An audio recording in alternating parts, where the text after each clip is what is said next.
Oil pulling அது எப்படி பண்ணுறது? காலையில் எழுந்ததும் எதுவும் சாப்பிடாமல் இதயம் வளர்த்தை வாயில ஊத்தி நல்லா கொப்பளிக்கணும், அப்புறம் அதை துப்பிடணும். இதுதான் ஆயில் புல்லிங்.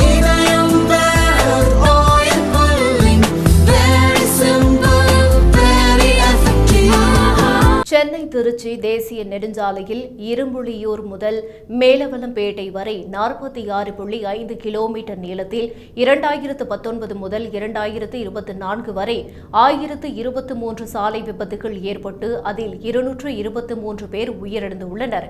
2004ஆம் ஆண்டில் 4 வழித்தடமாக அமைக்கப்பட்ட இந்த நெடுஞ்சாலையில் 2005 முதல் சுங்க கட்டணம் வசூலிக்கப்படுகிறது.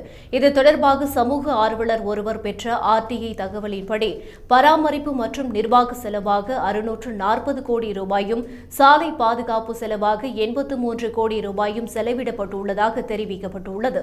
மேலும் விபத்துகள் அதிகம் நிகழும் 57 இடங்கள் அடையாளம் கண்டு அதில் 4 இடங்களில் மட்டுமே நடவடிக்கை எடுக்கப்பட்டுள்ளது. இந்த சாலையில் 2019-20ஆம் ஆண்டில் மட்டும் 384 விபத்துகள் பதிவாகியுள்ளன.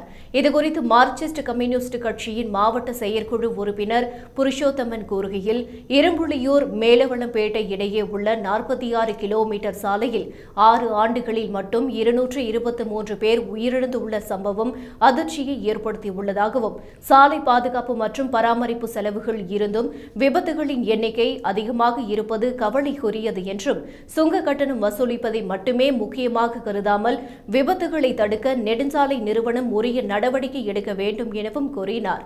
இதையடுத்து விபத்துகளின் எண்ணிக்கையை குறைக்க தேசிய நெடுஞ்சாலை நிறுவனம் அனைத்து விதமான பாதுகாப்பு ஏற்பாடுகளை மேற்கொள்ள வேண்டும் என வாகன ஓட்டிகள் கோரிக்கை விடுத்துள்ளனர்.